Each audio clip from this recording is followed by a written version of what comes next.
एक सवाल अब यहाँ पर ये उठेगा कि क्या लालू प्रसाद यादव एक्सेप्ट करेंगे, नहीं करेंगे। तो एक बात आपको बता देते हैं कि नीतीश कुमार से ज्यादा बड़ा मजबूरी लालू यादव का है नीतीश कुमार को साथ में लेना। मैंने कहा ना कि सारे जहर के घूंट इस बार पिए जाएंगे, लेकिन नीतीश और लालू फिर साथ में ही चुनाव लड़ेंगे।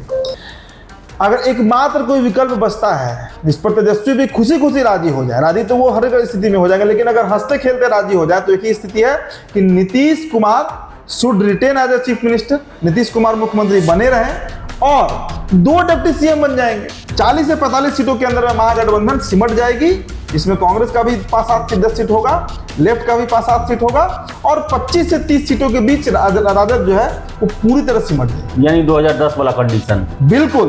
तो जो राजनीतिक पटल तैयार किया गया है तेजस्वी के लिए, और 2020 में जो तेजस्वी चैंपियन ऑफ चैंपियंस बन के निकले थे कि बिना पिताजी के सहयोग के, बिना लालू यादव को पोस्टर पे लाए हुए अपने बदौलत तेजस्वी यादव ने 80 सीट जीत लिया, वो मिथ टूट जाएगा। तो अगर वो खत्म हुआ तो फिर तेजस्वी अगले 1.5-2 दशक के लिए बिहार की राजनीति से साफ हो जाएंगे। मजबूरी समझिएगा, मैं आरजेडी की मजबूरी बता रहा हूं क्यों नीतीश कुमार को जहर का घूंट पीकर भी ये लोग स्वागत करेंगे कि 2025 में अगर बीजेपी अपना सीएम कैसे बनाएगी, इसी कंडीशन में बनाएगी कि बीजेपी के पास अपना संख्या बल 122 का हो जाए। वो कैसे हो सकता है? BJP plus Lojpa plus Hindustani Awam Morcha plus Upendra Kushwaha, RLL, इनको जोड़कर अगर 122 की संख्या चली जाए, या अगर 10-20 सीट कम भी हो तो जेडीयू के अंदर 10-20 अगर विधायक ऐसे हैं जो बागी होकर समर्थन कर दे, इधर बाहर से भी सरकार बन जाएगी। नमस्कार, आप देख रहे हैं द बिहार टॉप। मैं हूं आदेशपुरी। बिहार में अक्टूबर-नवंबर में 3-4 महीने में चुनाव की घोषणा जो है वो हो जाएगी, और इसको लेकर बता दें खेमाबंदी, मोर्चेबंदी शुरू भी हो गई है। मौजूदा जो गठबंधन है उसमें बदलाव भी हो सकता है। अब देखिए, एक सबसे बड़ी खबर आ रही है कि चिराग पासवान भी बिहार की राजनीति में काफ़ी दिलचस्पी ले रहे हैं और विधानसभा का चुनाव लड़ेंगे। ऐसे में नीतीश कुमार की नज़रें जो है वो काफ़ी टाइट हो गई है बीजेपी और चिराग पासवान के इस जुगलबंदी पर। देखिए, नीतीश कभी विश्वास नहीं करने वाले हैं कि चिराग बीजेपी से पूछ कर आए हैं या बिना पूछे आए हैं। ये सीधे उनके लिए खतरे की घंटी है, क्योंकि 2020 में वो इसका परिणाम देख चुके हैं। ऐसे में इसके अलावा भी अन्य भी मुद्दे हैं जो ये इशारा करती है कि नीतीश एक बार फिर से पाला बदल सकते हैं, यानी कि महागठबंधन में जा सकते हैं। क्यों जाएंगे, कैसे जाएंगे, वजह क्या है, आगे का क्या होगा, इन सभी विषयों पर हम चर्चा करेंगे। हमारे सहयोगी हैं उदीप्त। सबसे पहले उदीप्त, नीतीश के महागठबंधन जाने की संभावनाएं क्या बन रही हैं, कितना मजबूत है ये? देखिए, हमने 2 दिन पहले तो खबर इस पर किया ही था आदेश जी, विवाद भी हुआ, कई लोग इस पर नेगेटिव कमेंट भी किए और भी चैनल सब इसको उठा रहे हैं। देखिए, पूरी संभावना है। मैं संभावना की जब आप बात कर रहे हैं, मुझसे पूछेगा तो 100% मेरा अपना मानना है कि नीतीश कुमार महागठबंधन में जाएंगे ही जाएंगे। चुनाव से पहले जाएंगे भाई। बहुत कारण है इसके पीछे, और ऐसे कारण है जिसको तर्क पे कसिएगा तो आप दर्शक भी मानेंगे कि बिल्कुल जायज है अगर नीतीश कुमार जाते हैं उधर। एक सवाल अब यहाँ पर ये उठेगा कि क्या लालू प्रसाद यादव एक्सेप्ट करेंगे, नहीं करेंगे। तो एक बात आपको बता देते हैं कि नीतीश कुमार से ज्यादा बड़ा मजबूरी लालू यादव का है नीतीश कुमार को साथ में लेना। मैंने कहा ना कि सारे जहर के घूंट इस बार पिए जाएंगे, लेकिन नीतीश और लालू फिर साथ में ही चुनाव लड़ेंगे। एकदम नोट कर लीजिए इस बात। देखिए, अगर हम आरजेडी के दृष्टिकोण से समझें, पहले हम आरजेडी का एंगल समझ लेते हैं, उसका पक्ष समझ लेते हैं।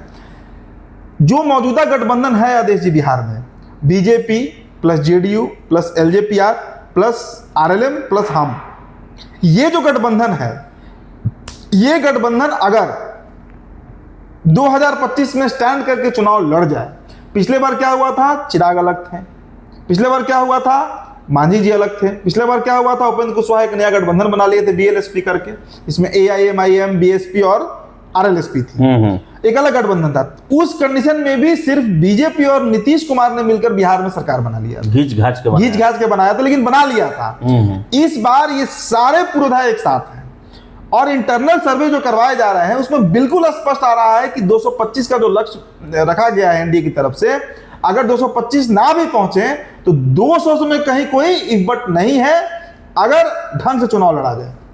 तो 40 से 45 सीटों के अंदर में महागठबंधन सिमट जाएगी जिसमें कांग्रेस का भी 5-7 सीट 10 सीट होगा, लेफ्ट का भी 5-7 सीट होगा और 25 से 30 सीटों के बीच राजद जो है वो पूरी तरह सिमट जाएगी। यानी 2010 वाला कंडीशन। बिल्कुल, 2010 में 24 सीट आया था ना, कितने 22 सीट था, उतने सीटों के आसपास से 2-4 सीट ऊपर नीचे हो सकता है, आरजेडी इस बार सिमट जाएगी। तो जो राजनीतिक पटल तैयार किया गया है तेजस्वी के लिए, और 2020 में जो तेजस्वी चैंपियन ऑफ चैंपियंस बन के निकले थे कि बिना पिताजी के सहयोग के, बिना लालू यादव को पोस्टर पे लाए हुए अपने बदौलत तेजस्वी यादव ने 80 सीट जीत लिया, वो मिथ टूट जाएगा। और उसमें भी तेजस्वी यादव की उपलब्धि में नहीं मानता हूं। चिराग पासवान अगर अपने प्रत्याशी नहीं खड़ा किए होते जदयू के प्रत्याशियों के खिलाफ, 40 सीट तो जो है चिराग पासवान के कारण जदयू हारी थी, तो आप 80 में से 40 हटा दीजिए सीधा सीधी। तो पिछले बार भी 35-40 पर ही खेल रहे थे तेजस्वी यादव। वो जो एक मिथ बना हुआ है बिहार में, वो पूरी तरह टूट जाएगा। तो जो एक इमेज बिल्डिंग का काम 10 सालों में किया लालू प्रसाद यादव ने तेजस्वी यादव का, वो अगर खत्म हो गया, वो तिलिस्म खत्म हो गया, और राजनीति में तिलिस्म ही काम करता है। चिराग पासवान 5 सांसद हैं, उनके यही काम करता है, उनके बदौलत है कि बीजेपी के बदौलत ये काम नहीं करता है, उनकी पार्टी से ये काम करता है। तो अगर वो खत्म हुआ तो फिर तेजस्वी अगले 1.5-2 दशक के लिए बिहार के राजनीति से साफ हो जाएंगे। मजबूरी समझिएगा, मैं आरजेडी की मजबूरी बता रहा हूं। क्यों? नीतीश कुमार को जहर का घूंट पीकर भी ये लोग स्वागत करेंगे और पूरा देखिएगा फूल का गुलदस्ता लेकर स्वागत करेंगे लालू यादव। नीतीश कुमार अगर कहें कि 5 साल हम ही सीएम रहेंगे, उस पर भी तैयार होंगे। नीतीश कुमार अगर कह दें कि उनका बेटा सीएम होगा, तो उस पर भी लालू यादव तैयार हो जाएंगे कि कम से कम निशांत अगर सीएम रहेगा तो तेजस्वी डिप्टी सीएम रहेगा और उनकी पार्टी का 70 इतना स्वीकार करेंगे तेजस्वी। मैंने क्या कहा कि जो 10 सालों में इमेज बिल्डिंग हुई है वो खत्म ना हो जाए। अगर एक बार मान लीजिए टर्म निशांत रह भी जाते हैं, तो अगले टर्म में उम्मीद तो रहेगी कि तेजस्वी हो सकते हैं और विधायकों की संख्या इतनी रहेगी कि वो लड़ सकते हैं ग्राउंड पर। अगर मान लीजिए कि तेजस्वी यादव के पास मात्र 20-22 विधायक ही बचे विधानसभा में, तो कोई मुद्दा पर बहस भी नहीं कर पाएंगे, ये बहस भी नहीं करते। क्या आपको लगता है कि सीधे 2025 के चुनाव में निशांत को सीएम बनाने के लिए तेजस्वी तैयार हो जाएंगे, या फिर इसको बाद में अल्टरनेट? इस पर हम लोग चर्चा करते हैं। अब एक पक्ष तुमने बता दिया, अब नीतीश कुमार का पक्ष हम लोग पर चर्चा कर लेते हैं, फिर निशांत को हम लोग आ जाएंगे। देखिए नीतीश कुमार की मजबूरी क्या है, अभी तो हमारे पॉलिटिकल स्टोरी करते ही रहते हैं। नीतीश कुमार बहुत अच्छे से इस बात को जान रहे हैं और बीजेपी के अंदर तो अब खुले में चर्चा होती है कि इस बार बीजेपी का ही सीएम बनेगा। अभी देखिए 2-3 दिन पहले प्रधानमंत्री आए हुए थे विक्रमगंज, उसके पहले पटना में रोड शो किया उन्होंने। अभी तक मतलब जिसकी चर्चा पिछले साल नवंबर से हो रही है, पिछले साल नवंबर में ही अमित शाह ने एक नेशनल टेलीविजन पे कह दिया कि चुनाव के बाद सीएम फेस तय होगा। नवंबर, दिसंबर, जनवरी, फरवरी, मार्च, अप्रैल, मई, 7 महीना बीत गया, बीजेपी अब तक नहीं स्वीकार की है कि Nitish Kumar will be the CM face after the poll of 2025। 2025 के चुनाव के बाद नीतीश कुमार चेहरा होंगे, बीजेपी इसको एक्सेप्ट नहीं कर रही है। कहां एक्सेप्ट किया अभी तक? ये बिल्कुल क्लियर मैसेज है कि बीजेपी एकदम मूड में है कि इस बार अपना सीएम बैठा देना। उसी के लिए चिराग को भी फील्डिंग हो सकता है कि चिराग पासवान का फील्डिंग इसीलिए कराया जा रहा होगा, संभावना हमें दिन वाले खबर में तो बताया ही था इसके बारे में विस्तार से। तो अब बताइए आदेश जी कि 2025 में अगर बीजेपी अपना सीएम कैसे बनाएगी? इसी कंडीशन पे बनाएगी कि बीजेपी के पास अपना संख्या बल 122 का हो जाए। वो कैसे हो सकता है? BJP plus Lojpa plus Hindustani Awam Morcha plus Upendra Kushwaha आरएलएफ, इनको जोड़कर अगर 122 की संख्या चली जाए, या अगर 10-20 सीट कम भी हो, तो जेडीयू के अंदर 10-20 अगर विधायक ऐसे हो जो बागी होकर समर्थन कर दे, इधर बाहर से भी सरकार बन जाएगी। तो भारतीय जनता पार्टी, और हमेशा खबर किया भी था, 1.5 महीना पहले खबर किया था कि इस बार जेडीयू के सिंबल पर देखिएगा 20 से 25 ऐसे प्रत्याशी उतारे जा सकते हैं जो रहेंगे बीजेपी के, लेकिन सिंबल उनका तिरछा रहेगा और उनको टिकट वितरण का काम यही लोग करेंगे। तो दिल्ली का लॉबी है, जो दिल्ली का लॉबी है वही ये काम करेगा, जदयू का लॉबी जो है। तो देखिए नालंदा गुट जो है ना जेडीयू के अंदर बहुत हाइपर एक्टिव हो गया है। आप श्रवण कुमार कहिए, मनीष वर्मा कहिए, जो कुर्मी गुट है जेडीयू का, जो मूल गुट है, जो नीतीश कुमार का सही में ही तैसी हो चाहता है कि नीतीश कुमार ही रहे या निशांत कुमार ही बने, निजी फायदा है उनका, ताकि ये गणे मार का रास्ता उनके लिए खुला रहे हमेशा। जो भी कारण है, जो नालंदा का गुट मैंने कह दिया ना, समझ लीजिए उससे, वो चाहता है कि नीतीश कुमार ही रहे सीएम किसी भी स्थिति में। वो अब नहीं चाह रहा है कि नीतीश कुमार इस गठबंधन में रहकर लड़े। मैंने कारण बताया ना कि बीजेपी इस बार कैसे भी करके अपना सीएम बैठाएगी। देखिएगा 20 साल हो गया इतना, और जितने पुराने लोग हैं बीजेपी के जो नीतीश कुमार के हिमायती बनते हैं, उनको भी हो सकता है कि साइडलाइन किया जाएगा, जिस तरह 2020 में सुशील मोदी को कर दिया गया। इस बार सुशील मोदी, कई सुशील मोदी बिहार में बनने वाले हैं। तो आप बताइए कि दोनों स्थिति में देखिए, आरजेडी के पक्ष से भी देखिए और जेडीयू के पक्ष से भी देखिए आदेश जी, आपको क्या लगता है कि नीतीश कुमार कभी इस गठबंधन में रहकर लड़ेंगे? असंभव, ये संभव ही नहीं है कि नीतीश कुमार सरीखे नेता जो राजनीतिक रूप से इतने जागृत है, एक्टिव है, इस बात को नहीं समझ रहे हैं कि बीजेपी उनको डैमेज करने पर लग गई है। तो यही दो कारण। उदीप, तो फिर जदयू का क्या होगा? क्या लगता है कि अगर नीतीश कुमार अब ये फैसला लेंगे महागठबंधन में जाने का, तो क्या टूट होगी जदयू में? क्योंकि 10-12 जो सांसद हैं उसकी जरूरत तो बीजेपी को है दिल्ली में, तो क्या वो आएंगे नीतीश के साथ? देखिए, मेरा अपना मानना है और स्थितियां भी वैसे ही बनी हुई है इस वक्त। इस बार टूट अगर जेडीयू में होगा भी तो दिल्ली में होगा, पटना में नहीं होगा। जो इनके 12 सांसद हैं, हो सकता है कि उनकी कुर्बानी नीतीश कुमार को देनी पड़े, क्योंकि मुझे नहीं लगता कि ललन सिंह हुए, संजय झा हुए, रामनाथ ठाकुर हुए, देवेश चंद्र ठाकुर हुए, या ये जो है आपको आनंद मोहन की जो पत्नी है लवली आनंद, एक धारा है जेडीयू में जो इस वक्त भाजपा ही हो चुका है। वो भाजपा की ही जुबान बोल रहा है, भाजपा के डरे पर काम भी कर रहा है। एक धारा, आपको एक इंसिडेंस बताते हैं आदि जी। मणिपुर में एक ही विधायक है जेडीयू के जिनके समर्थन से बीजेपी का सरकार चल रहा है। वहां पर आपको याद होगा इस साल फरवरी के महीने में क्या हुआ, अचानक से खबर आया कि जदयू ने समर्थन वापस ले लिया मणिपुर में। हालांकि उससे सरकार गिरी नहीं, लेकिन एक ही विधायक थे, उन्होंने सरकार समर्थन वापस ले लिया। और जिला अध्यक्ष जो वहां के थे, बीएन सिंह, मैं नाम भूल रहा हूं, उन्होंने बताते पत्र जारी करके अधिसूचना जारी किया कि मणिपुर में जेडीयू का समर्थन वापस हो गया।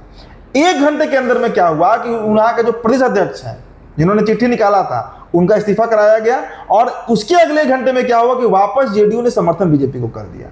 मतलब नीतीश कुमार पटना से फोन करते हैं और कहते हैं कि समर्थन वापस लीजिए, समर्थन वापस हो गया।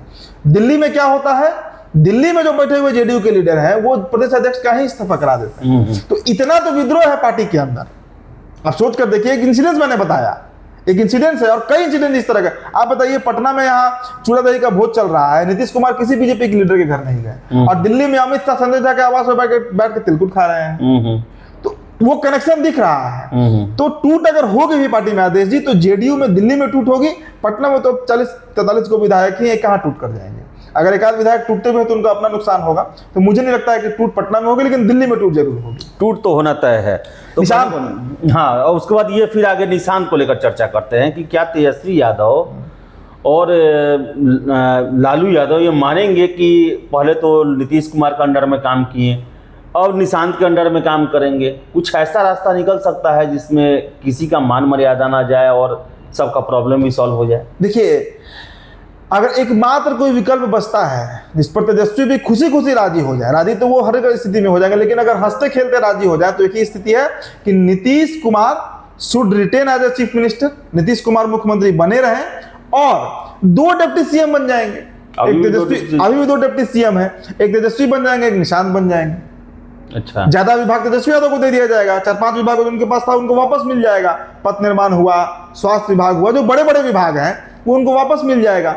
वहां भी खुशी हो जाएगा भाई, वो लोग भी अपना इस ढर्रे पर तैयार हो सकते हैं। इधर निशांत को भी 2-4 पोर्टफोलियो मिल जाएगा, बाकी गृह विभाग और बाकी विभाग तो रखते ही है नीतीश कुमार। इस पर सभी लोगों की सहमति हो जाएगी। ये भी नहीं लगेगा कि तेजस्वी की हकमारी करके निशांत को दी गई, और ये भी नहीं लगेगा कि निशांत की लॉन्चिंग नहीं हुई। सारे जो डिजायर थे फुलफिल हो जाएंगे। तो ये एकमात्र रास्ता मुझे दिखता है जिस पर जेडीयू भी तैयार हो जाएगी, आरजेडी भी तैयार हो जाएगी। मतलब लालू नीतीश की सहमति 5 सालों के लिए बन सकती है। तो ले देकर यही है कि 2025 का चुनाव जो है वो फिर से 2015 की तरह जदयू हो या आरजेडी हो, दोनों के लिए अस्तित्व की लड़ाई है। अलग बात है कि 2015 में तेजस्वी तेज प्रताप की एंट्री हुई थी, आरजेडी को एक नया जोश मिला था। वही नीतीश कुमार का उस समय चेहरा, उनका काम करने का तरीका, एक बहुत बड़ा वर्ग था बिहार में जो कि सपोर्ट करता था। लेकिन अभी का कंडीशन जो है 2015 के अपेक्षा काफ़ी कमज़ोर है। लेकिन बीजेपी के बढ़ते हुए प्रसार को रोकने के लिए फिर से हो सकता है कि बिहार में बड़ा गठबंधन में जो है फेर हो, नीतीश कुमार एक बार फिर से पलटी मारे। देखिए क्या होता है, संभावना है ये सब, और जैसी कार्रवाइयाँ गतिविधियाँ चल रही है वो इसी तरफ इशारा करती हैं। तो फिलहाल इस वीडियो में इतना ही। आपको क्या लगता है कमेंट बॉक्स में ज़रूर बताएं। फिलहाल इस वीडियो में इतना ही। वीडियो पसंद है लाइक शेयर करें, हमारे चैनल द बिहार टॉप को सब्सक्राइब जरूर कर लें। धन्यवाद।